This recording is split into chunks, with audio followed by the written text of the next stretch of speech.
Hello there, welcome to One on One. My name is Bridget Otu. Today on One on One, we're engaging one of the aspiring, candidates to lead this country in the 2024 election. He is a global business magnate, passionate about the finance, banking and finance, passionate about the economy, but he says he's tired of doing that in the private space and wants to take the mantle by leading Ghana, because currently we are in a ditch, in an economic crisis, and thinks that he is the man who has the answers for it. But how is he going to do that, looking at the political history of this country and the way we have voted in the last 6 elections? What is he bringing that is different? What is he bringing that is unique, that would attract his constituents, which he says are the youth? My guest is Dr. SARPONG ANKRAH, and he is an independent candidate. Welcome to One on One, sir. Thanks for having me, Bridget. Right, and thank you also for honoring our invitation. First, at a time when people, and I mean the youth, are angry at politicians, angry at the system. I'm looking at the continent and the coups are all over. In West Africa, in fact, Sub-Saharan Africa, it's crazy. And then you say you're tired of your private life, of your business, and you want to just put your head in the fire. Why? Well, first of all, these angers are very justifiable. The decisions that our leaders are making are appalling, and they have every right to be angry and jump on the streets. But situations like this calls for exceptional leadership. What kind of materials are we employing to run our country? In the business sector, you got to show yourself, prove beyond reasonable doubt your capability to head any big corporation. That is why CVs are required. That's why people have the requisite skills that matches what they're given to. In politics, anybody can just talk his way up to leadership. Unfortunately, that has been our problem. Square pegs and round holes. Our countries are not run by experts, and expert advice are not being taken. And as a Brit says, if you cannot bend it, you can break it. If the guy is not used to even $1 million budget, and you're putting a 75 billion economy in front of the person, don't expect magic. It's natural that they can't perform. And if they are not lucky to have the right experts around them who make decisions and they respect the opinions and views of experts, and they cover themselves with people who also don't know much but want to enjoy life, then this leads to this endemic and pervasive corruption that we've gotten ourselves into. So what I'm saying to our people is, hey, enough is enough. Let's pause. Let's start looking at the situation critically and assessing why haven't we moved on as a nation. Because the last 30 years or 60 years, I would say, I call it mismanagement. There have been some pockets of grave, some pockets of good things, but is that what we need? Our systems have even become dysfunctional. The world around us is moving, is advancing on at the highest, fastest pace, and we're sitting here using analog to solve digital problems. This can't continue. So I'm calling on all like-minded Ghanaians, experts, professionals, home and abroad, to join this train, and let's help save this nation. Okay, so 2 things, or 3 actually. One is you talk about, okay, you can't put maybe a 75 billion economy in the hands of someone who hasn't seen maybe $1 million. And then you say maybe there are some pockets of good and bad things that you've seen. We'll talk about. So I want to start off from, I mean, does that necessarily mean that, I mean, you're claiming that if somebody hasn't seen, so if I haven't seen $1 million, it means I can't manage an economy of 75. But really, it doesn't take a person, it's an institution. Absolutely. So how then do you say, okay, because I haven't seen that, it means I can't manage it? How do you? Like I say to you, our system is not based on meritocracy. People invest into politics and they expect returns, fill their candidates, ministerial roles. I mean, I hear... Returns as in money back? Well, no, money back in position, awarding positions to their favorites or people they pick and so forth. Our system is in a mess. I mean, recently I even heard a situation where certain rich men are paying money for campaign of certain presidential candidates so they can have their kids who have not even worked before in life to be ministers. Well, I mean, these no, are but not... you can't be making such allegations. Well, I mean, speak to it. They are your competitors. It's up to you as a professional in your field to do the research and investigate. So but I can throw these things around. And there are many of these pockets of things where certain people who, under normal circumstances, should not be in the helm of affairs, but are still making decisions for our country. Is Oforiatta competent? Well, I mean, to talk of being competent, I mean, his work has to show it for. Look at how the economy is in now at the moment. We're in a mess. Look, So he's incompetent? I've just come from a campaign from the Eastern region, which is just a few minutes away from me. Not even Eastern region, a Brie where the Presidential Lodge sits. An old lady that met me says this woman should be in her early 70s or late 70s. She says, young man, I appreciate all the good things that you've been saying, but I have never seen this kind of living ever in my life. I buy kenke and I hoard it and I grind pepper and eat one a day. This is how desperate the situation is. Why? Because of the price fluctuation? Look, we're in one of the most harshest economic conditions. There is no money in the system. Contractors are not being paid because they can't find money for them. Everybody owns everybody. The banks have backlogs of debts because people are not paying. The economy is in a very bad state. And these are decisions that we have made because we have never at any point, and again, I'm not just targeting this particular group, it's been time immemorial where we're doing cosmetic works instead of having a solid breaking of a system and rebuild. I mean, we're importing everything, toothpicks, tomatoes, onions. Come on. So are you for the restriction of some goods that have been listed and the manner? So let's talk about the goods and then we'll talk about the manner in which they want to do it. Like restriction of, rice, I think cement, and and a few items. Well, fantastic policies, but you don't just jump from the air and put such policies in place at this particular time in our economic situation. These things are planned and they are phased out. What has been the alternative provisions in place?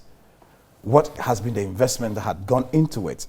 How are you looking at the people that are involved in the trade? How are you re-accommodating them into the markets? These are serious things you can't just disregard and come from nowhere and say, from today, this is happening. It doesn't work like that. Nothing functions on that paper. So I believe that policies are not just picked from anywhere and drummed in the middle of nowhere, like how we did, free education and all that. It has to be a thought-through process. And that's the reason why our system of running administration has been try and error. We try, it works somewhere, it fails. We need to have comprehensive policies being executed and implemented. With these ad hoc knee-jerk exercises where we feel something, we just go and make noise just to get a political capital out of it, it's not how we can build this economy. We require... There are some who suspect that the government is looking for money for the election 2024, and that's why they're bringing this. And I'm saying this because of the mode of it. They said they are going to set up like a committee, like a 3-member committee. So if you want to import them, you go through that. I mean, that is stifling, literally stifling and just maxing out competition or anything. I mean, then the intention is not that you want to reduce the importation of those, but rather to kind of like gather money for a certain group. Because what is the criteria are they going to put in to ensure that, okay, it's fair that this person needs rice and get imported? Absolutely. And again, like I said, I'm not surprised about anything, or I don't, argue when I hear these things. There have been words, decisions that have been taken at the back of these sort of things. And we need to be very careful as a country. People are angry and people are very hungry. And the idea that we think political power is everything, where we're happy to collapse opponents' businesses, where we're happy to, sabotage other opponents' businesses and so forth just because we want political power. We need to look at that very carefully, because examples around us shows us that, look, these are the things that have caused divisions around the world, where people feel that they've been shortchanged and they will take different actions. So I'm just pleading that, look, we should take our political hand from running our economy, because it's not MPP, NDC that does business, and it's Ghanaians that they are creating business for. Right. And we need to support Ghanaian business. We need to support Ghanaians to be able to prosper and achieve what they want to. But the idea that we are antagonizing certain people and we are sabotaging certain people at the expense of others and handing over to people who, under normal circumstances, don't even have a clue of what they are talking about, what they're doing, we need to be very careful. Okay. And you could not tell me whether Ofuyata is incompetent or not, but by description, you're essentially saying that he's incompetent. Did you support the majority's decision to have him removed? Absolutely, absolutely. And again, look, and in the financial markets, we respond to these sort of things. If something is not going well, they want to see that there are certain actions being taken. And I think our situation has dragged further down with all these punitive measures by these partners is because they don't think we are listening to experts' advice. CEOs who are performing above average or even at the high up get fired because there's a problem, just to show that, look, the decision has been taken. Immediately that happens, you realize the stock of the company goes up. Similarly, in running an administration where the economy keeps sinking and the person at the helm of affairs is still there, I mean, come on. It is not a rocket science. He himself, knowing what he knows, should have stepped aside and say, hey, I'm sacrificing myself for the state so that at least people outside will see that we're not just jokers, but we're a serious country that can remove ministers or underperforming ministers and let them work, because that's what attracts investments. If investors don't feel that people can be changed, if they don't feel that there's a political power, there's a will, if they don't feel that things are done on merit, if they don't feel that the structures are working, they are not attracted into that market. And these are all part of it. So I think, as a responsible person as he was, he should have resigned for the sake of the state. Unfortunately, he didn't. He stuck on it, and look at where we are. Even our people that we owe don't want to restructure their debt just because of these things. I'm sure if a new face had taken over, we could have negotiated better deals from these people, because then they know the country is serious. Okay. What are some of the pockets of good things, as you put it, that this government has done? Well, there are a few they've done. In terms of tourism, as you can see, what's the name? Ghana, what do you call it? Year of Return. Year of Return has been of great success. I wouldn't think it could have been anything better, but they could work much more on it, because that's a serious source of income to the country. What would I say? There are a few others, maybe I can't remember offhand. But if you're struggling to mention some of the good things that this government has done, perhaps then they haven't done fairly well, because especially when they don't come readily. They haven't done fairly well. I mean, I'll be the last person to sit in here and say they've done fairly well. They haven't done fairly well at all. Things have gone from worse to worse. And as I keep saying, it's like it's become a cycle of from one mediocre government to the other mediocre government. And this is what reason why I don't want to be a bystander anymore, and I'm calling on my colleagues as well that, look, the time has come that people that have the expertise and the skill to come on board, let's be at the helm of affairs, make decisions for this country and turn things around, or else we'll wake one day and we don't have the Ghana that we loved anymore. Okay. In your opening statement, you talk about the fact that people talk their way into politics or into things, square pegged in round holes. You're very eloquent, fluent. What makes you different? Are you also not talking your way into the same office? We heard the president on the platform say that, you know, if you're coming into this government to make money, then this is not the place. And it's the opposite of what's happening. He was very eloquent in talking about that. So Dr. Ankrah, talking his way, I mean, these are your own words, talking your way into power so you can milk us further. I have proven myself in the private sector, Bridget, and I'm sure you probably have done your research, a bit of your research before you invited me to this meeting. I'm not that old, I'm a young guy, but I've been at the helm of very heavy stuff, and I've run a lot of very important activities that had helped advance economies across the region, not just Ghana.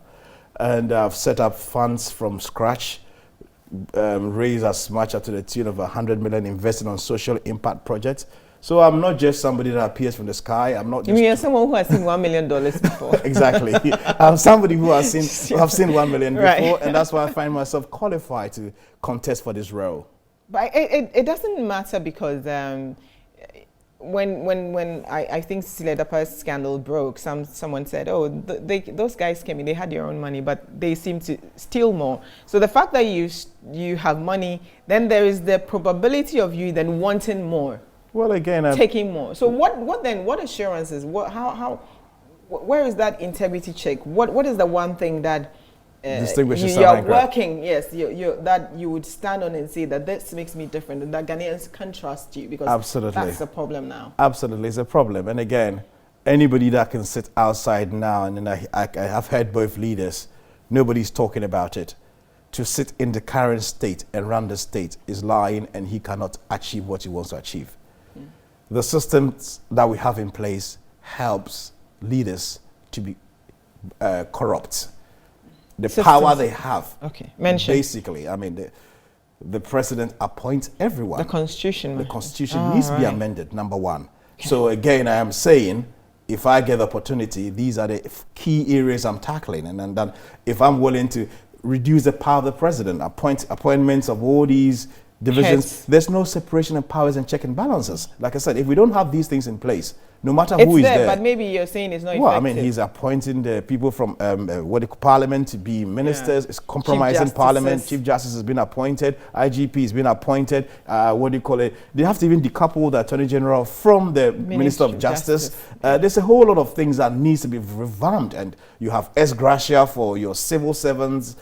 And then you are having Article 71 for certain segment of people, making us feel that politicians are more superior than any other worker in the country. All these things are not helping, because it's basically segmenting us, giving a certain people different lifestyles, other different lifestyles. What I'm saying is, break that down. That should not stand. Put one pay structure for everybody, including politicians. Scrap the ex gratia. Take off the Council of States, build an upper chamber of professionals and experts that would advise, and their advice has to count in the build of the nation. Make National Planning Commission autonomous, separate from any government, like a proper think tank. Think for the nation. Build policies 15, 20 years, enshrine that in the Constitution. Make sure that any leader that takes over is binded by these things. So these are the checks and balances, the limits that I want to put on myself. So clearly, if I'm doing that, I'm showing credibility. I don't want to come and have a free hand where I can make decisions on everything. No, you are a jack of all trades. You need to be limited in your roles. Give the experts the room to help build a nation. Lack of this is what has caused us to be in this state. In your professional life, have you been offered bribe before? I mean, bribery and corruption is in every fabric of society. I'm asking you a direct question. I have been, but again... Did you take it? Of course not.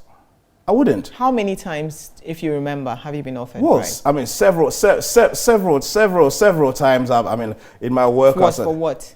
For instance, in my work, I've been going around offering term sheets to countries on financial packages, and you see certain people telling you, oh, if you can increase the interest rates in here or the management fees to this point, we'll give you X, Y, Z. This thing happens. But then if you are working in an institution where the structures work, and you know that your hands will be burnt if you touch these things, and you know there are consequences to the decisions that you make, you will start thinking right. The reason why things here are not working is because NDC takes over, they scratch MPP's back, MPP takes over, they scratch MPP's back, and everybody feels comfortable. Now there's an opportunity for me to come in and enjoy. Look at what is happening. People are paying as much as 100,000 Ghana cedis per delegate just to be shortlisted. Parliamentarians are paying the same thing. So when they get to government, first year, how do we now get money to cover the debts that we've incurred? Maybe first, second year. Third year, how do we enrich ourselves? Fourth year, how do we find money to win the next elections? Everything is all centered on around the elections. So you realize that the Ghanaian is not looked after or thought of. Everything is them because of the structures and systems that we have. Are we going to sit down and watch this going on? How long are we going to look at this as bystanders? Let's get involved. Let's cut all this. Let's make sure that we are creating a system for a society and a country that will stand the test of time. And that what is the highest amount somebody offered you as a bribe? Millions and millions and millions. I mean, like from the work that I do, I mean, we work on very big figures. So I've been offered big millions and millions. But like I said, like how much? Give me a number.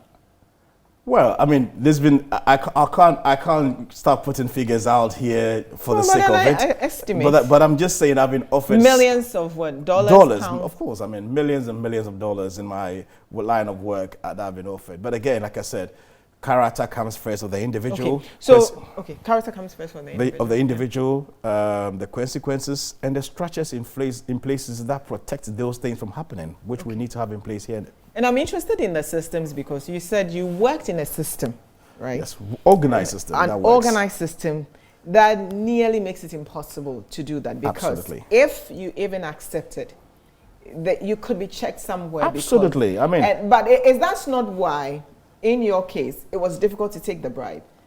Well, I mean, like I said, personally, my character would not allow me to do that. But then, if you have that structures in place, human beings naturally tend sometimes to think, especially when you are. But then you're coming into a system, right? You want to be in Ghana here, where literally the individuals are stronger than the institutions. I mean, I heard when Barack Obama came to Ghana and says that, we should build stronger institutions and not stronger men. He was referring to the institutions that we have, because we have rather stronger men. So you're coming into a country where fairly our system is broken, it's not strong, but rather individuals are strong. Will that not make you soft and compromising? That is why, Bridget, I said clearly, I wouldn't want to enjoy the system, but I want to break the system and rebuild to the best way that kind of comfortability would not be existent anymore. Okay. And if you have the opportunity in your first 100 days, what are the top 2 things you would want to do? Number one, the size of government is ridiculously huge. I mean, we're talking about a population of 31 million, and yet we have over 1 million government employees in a payroll. Let's say UK, 65 million. They only have about 300,000 people in a payroll. It's not sustainable. It cannot continue. So I would have government size. We want to offload most of these non-performing SOEs into the private sector. This economy has to be a private sector driven economy.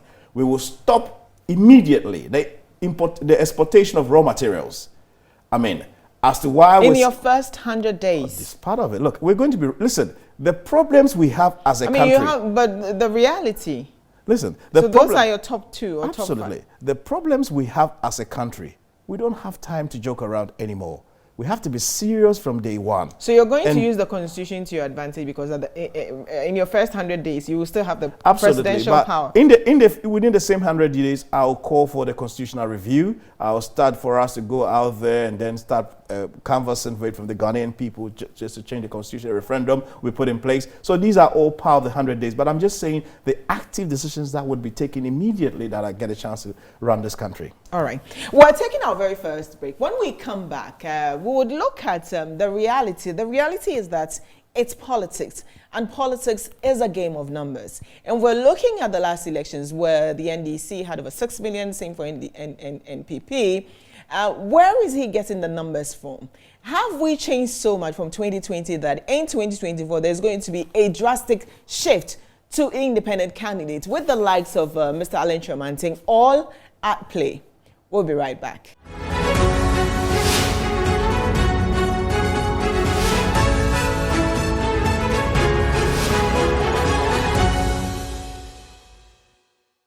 Welcome back to One on One here on Metro Television. My guest is an independent candidate with the global experiences that his time is now. He says his policies are radical, has his own vision. He almost sounds like Dr. Mahmoud Bawumia, who says that I have my own ideas, I have my own vision, and we're still waiting for that idea. And how different will that be, especially when he's been unable to talk about the failures of this government, which he is a key part of. Dr. Ankrah again. So before the break, you were talking about what you would do in your first 100 days. And I know every single person who is burned, burning with the desire to lead this country, it's fueled by something. What's that thing that fuels you? What's that vision? What's that policy that you think will change this country? That's what I want to know. Brilliant. First of all, coming into this race, the reason why I made a decision to come for the contest for this election as a private person who I would say was comfortable and didn't need to be doing this, is a pursuit for change and a desire to turn things around. I feel also I have the capability to do what is right. Right. And I don't want to be a bystander watching my country fall into pieces. Great policies, radical policies that we intend to implement. We want to make sure no raw material leave the shores of this country. As to why Bridget will sit in here, go into our forest, deep forest, cut timber, heavy timber, put it on a track, not even a train, destroy roads we've invested millions in, send it through our ports and import it back in for more than 3,000%, and we think it's right and it can't change. As to why we are exporting, I mean, look, let me give you an example. 30 years ago, I said 30 years ago, sorry, years ago after the Second World War, Norway was just a bunch of fishermen and farmers. They had absolutely nothing. It was a poor country, and most part of Europe after the Second World War anyway. But then until they found oil, and they told the British and the Americans, who at that time had the technology and expertise in the field, they said, hey guys, we found oil in huge quantities, we know what it is, but we're not giving the assets to you and then take royalties or free carried interest, which our people are excited about.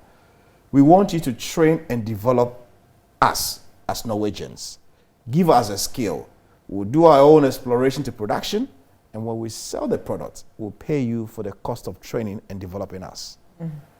Years down the line, Norway is one of the world's richest countries. Absolutely. They are not just exporting the product, they're exporting the technology. It took a transformative leader, thus had a vision, and saw why the product should benefit its people. Similar to UAE, Saudi Arabia, and all these places. How long have you been mining gold? What has gold done to Ghana? Even in the place where the gold is mined, have you seen the roads? Have you seen the suffering, the medical challenges that they are facing? I mean, are we different from them? Is it because of color change? Why couldn't we think differently? Why did we give our assets for free and take royalties? So right now, if a Ghanaian geologist, even in gold, a geologist, signs off a competence report, and you take that report to a stock exchange anywhere in the world, in the advanced world, they'll chuck it in a bin. Our skill is not even respected in the industry. Whereas we've been mining gold even way before independence. What has it done to our country? We've gotten other minerals, same old situation. We got oil, same old situation. How long is that going to change? So SARPONG ANKRAH is proposing to Ghanaians, and I'm saying 100% ownership of our assets. How are you going to do? I mean, some of these agreements have been there since, decades. How do the businesses? I mean, what would you? It would take some drastic leadership. But you don't sound like a radical leader. But what you're talking sounds radical. I am very laid back. I talk quietly and gently, but I'm mad when it comes to things not being done properly. When I get into execution, nobody can stop me. Not easily influenced, but want the right things to be done. 100%. So we're going to get 100. How? So we're going to sack all the foreigners? No. Or you're going to look at the agreements? No. How are you going to do that? What has already gone out is gone. I mean, agreement is agreement. We don't want to start. You don't have the machinery. You don't have the resources. I mean, let me give you an example. Lithium recently, the Minister of Lands and Natural Resources said we're getting 10%.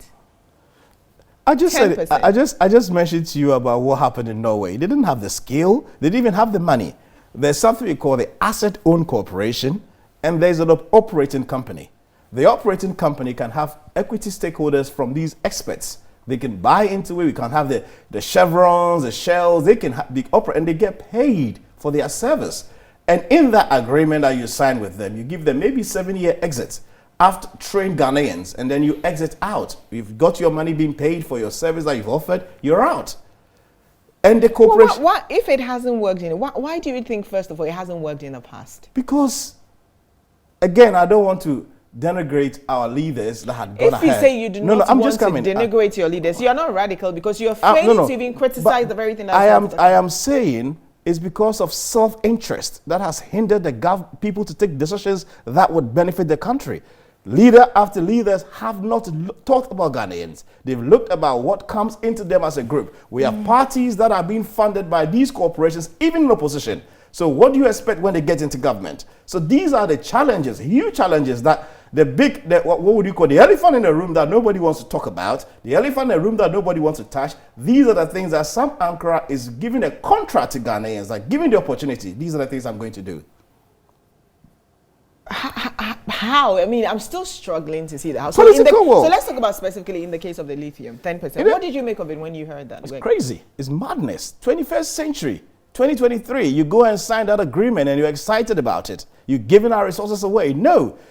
As soon as we found the lithium, what we should look for is technical partners that can bring their expertise, train and develop Ghanaians, and then we pay them for the service or the cost. How are we going to pay? We're broke. Look. We're broke. Well, how does a business pay? These are assets. You are talking about gold on the ground, and you've proven reserves of certain amount, which you have seen. Is it not the same stock exchange they are listing their companies to raise money? So these are the skills and requisite skills that requires the experts to be on the table, and that's what I bring on the table. We would raise our own money. The experts we have now are not sensible. They are not thinking. Well, I'm trying to know. I want to No, I understand what you mean, because it doesn't make sense that these decisions haven't been taken up to now. But these are the decisions that should have been taken. Time immemorial. How are you going to do that when you still would need money, raise money, you have debts to service? So the reason why when all these debt is everything is sovereign guaranteed, everything is what you call a collateralized debt. Most of these debts should not be. If I said I have gold on the ground, come help me dig the gold that is money. Why do I have to collateralize, put my sovereign guarantee on the table?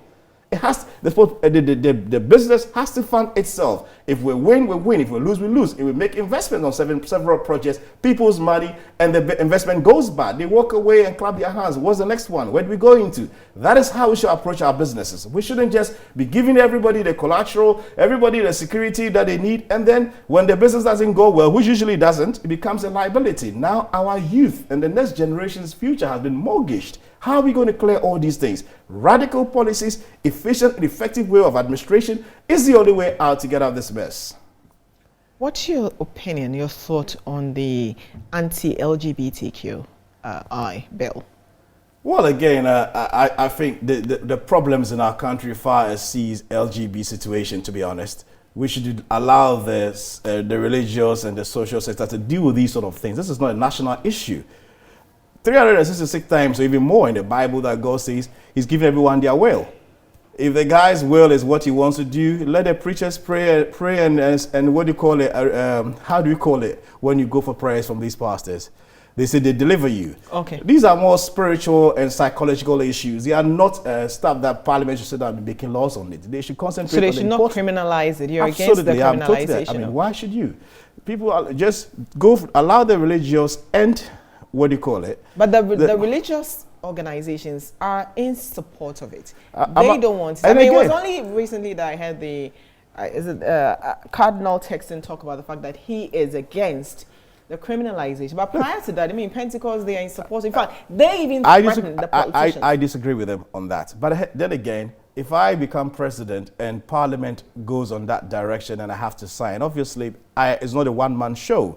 It's a nation and the people have made a decision. But if you ask me of my personal opinion, I think this is not a state issue. This is something that we should allow the social sector to handle it and leave people and let's work on important things that affect Ghanaians. Ghanaians are born into poverty. The Ghanaians are struggling. Young people are leaving our shores on a daily basis. People are walking through deserts to go to Europe. Look, these are things that are not stuff that we should sit back. They are worse than pandemic that we went through. And we need to have our eyes on and look for solutions that have to stop these things. And these are the solutions that I'm recommending to you. If we're not willing to take the bullet and take these harsh decisions, as difficult as they are, this country will still be where it is 10, 15 years later, and we're talking about the same thing. I want your opinion on Dr. Mahmoud Bawumia as a flag bearer of the New Patriotic Party. I mean, not just him. And saying that he has a new idea. I'll ask about John Mahama. I mean, specifically about... If you ask me, none of the two parties, they are driving broken vehicles that should even contest for this elections if they can be honest with themselves. The entire system has failed us. It's up to Ghanaians now to look back and look for a very good alternative.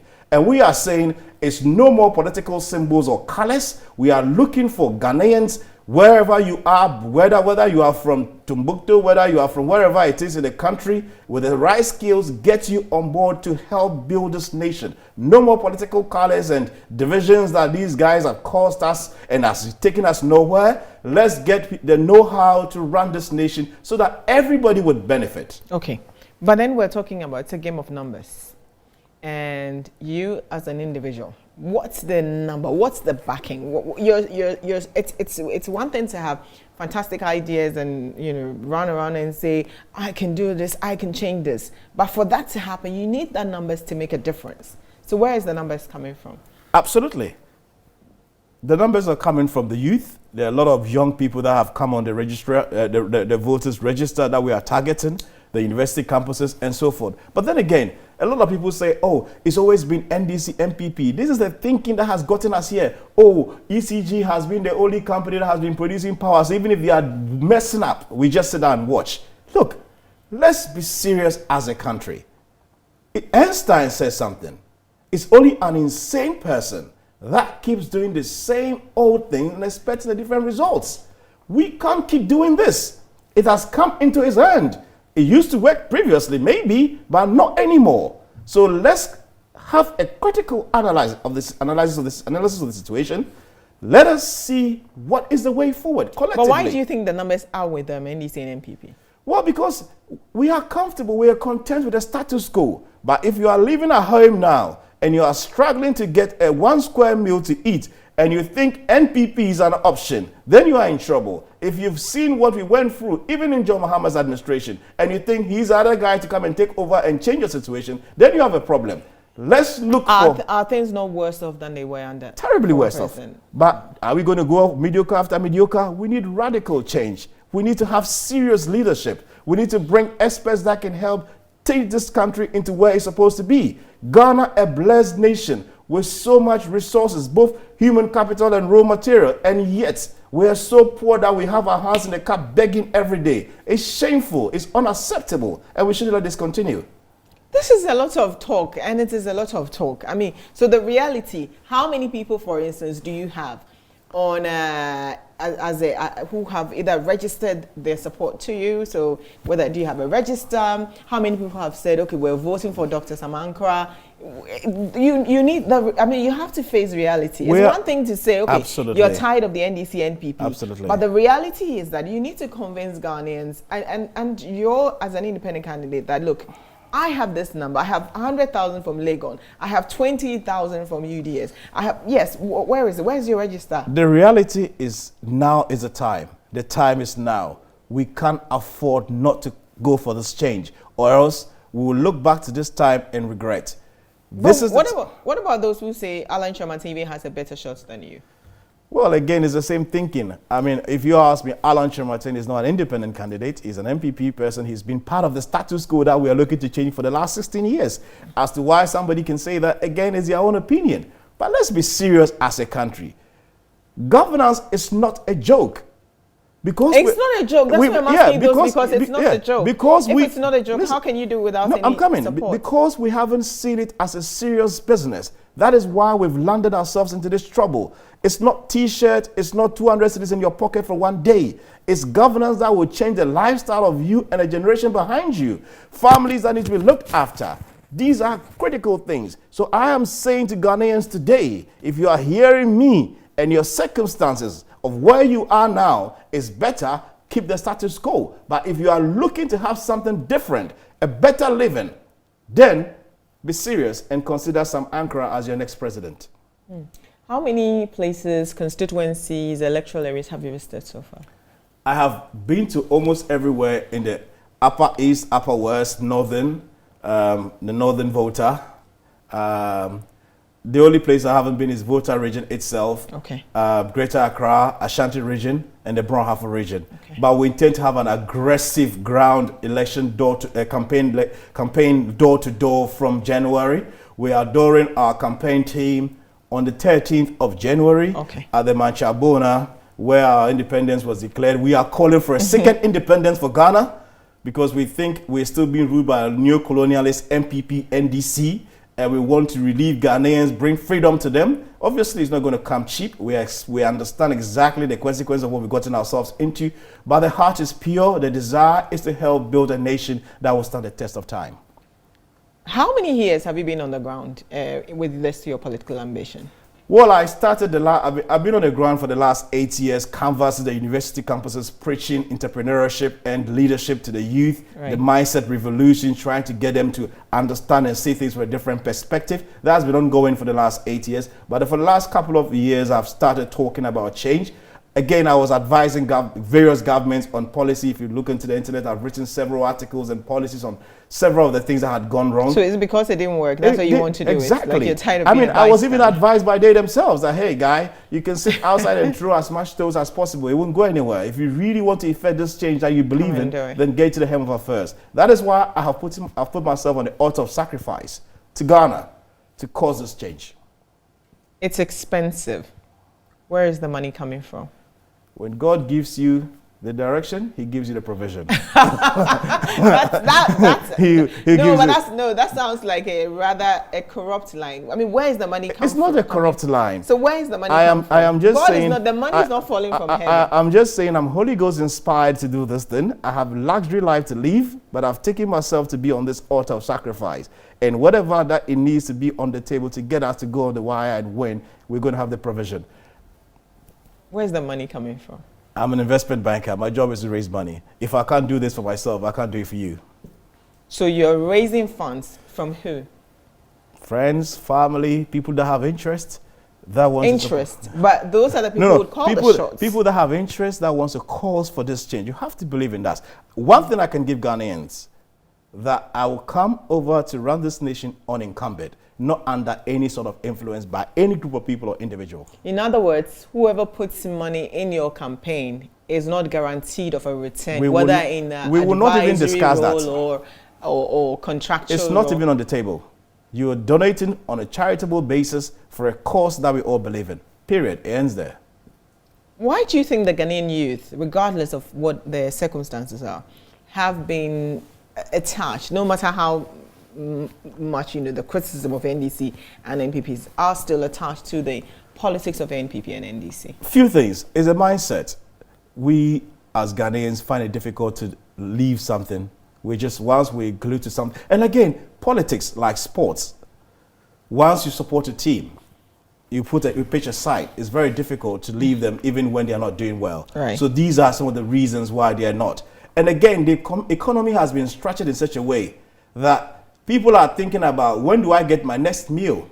They are not caring about SARPONG ANKRAH looking to change this country 2-3 years down the line. Right. What they're looking for is, and the politicians have realized that. So they steal as much as possible, come and throw it to you, win elections. 2 days after the elections, it goes back to normal, back to the basis.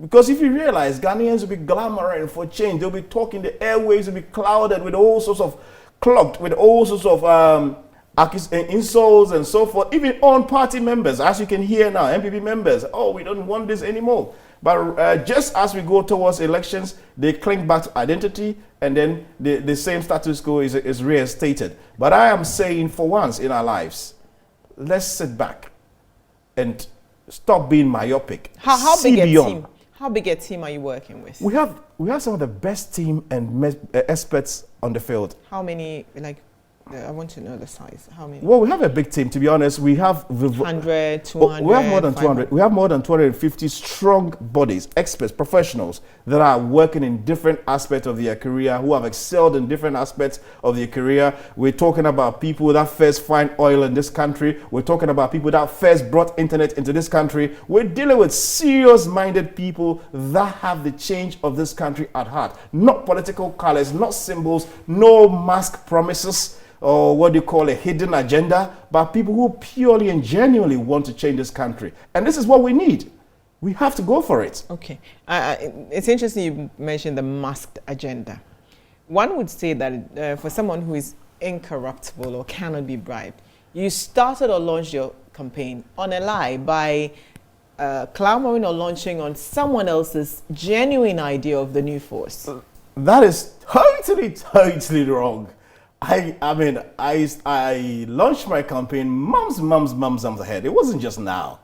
I mean, if you look, it was with Paul's TV with Kojo Youngson. That's when I made the announcement. This is about 3-4 months ago. Way not now. Before even the billboards came out.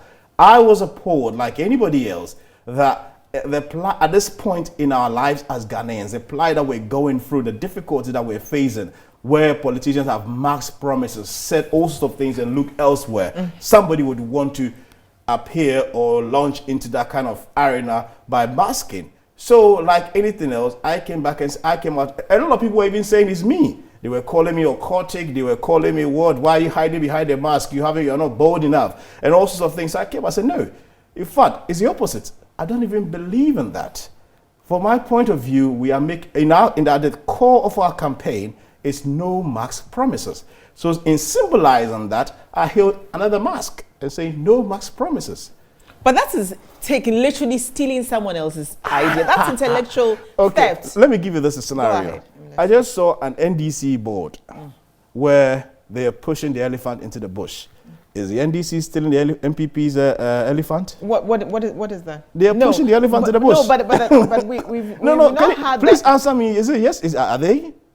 They're pushing the elephant is a symbol that we all know. Exactly. It's a symbol that's existed even beyond the NPP and NDC. So are you saying beyond are you saying that the Max 2 is something that just happened yesterday? No, but that idea, the concept, you no, took that no, concept. no, It was on no. a billboard saying, and then you put the mask on it's your... not saying. That's like not thinking through something. Someone has thought through something, you are just launching on that you see, that's where to further your agenda. That's where we're not thinking deep. First of all, the mask belongs to the tribe of Benin.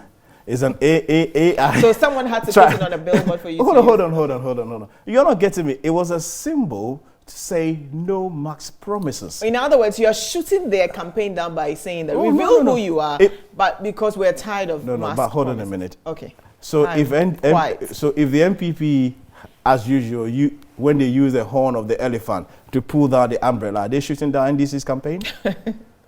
But that's not what we are talking about. It's exactly what we are talking about. How can that be different? Let's be real here. No, we're talking about a concept. What's the that is a concept. The concept as of this moment is to see who is behind. So let's wait and see. Because of your actions. Have I stopped you from showing who you are behind the mask? So because of your actions, now they had to put a video. First, they put a statement out to deny, to say that and then you also again, I have the problem with no statement, so I'll come to that. Association with that. And then now the PRO talks and says, okay, this is who we are. I am the PRO or the spokesperson for the new force or the new force.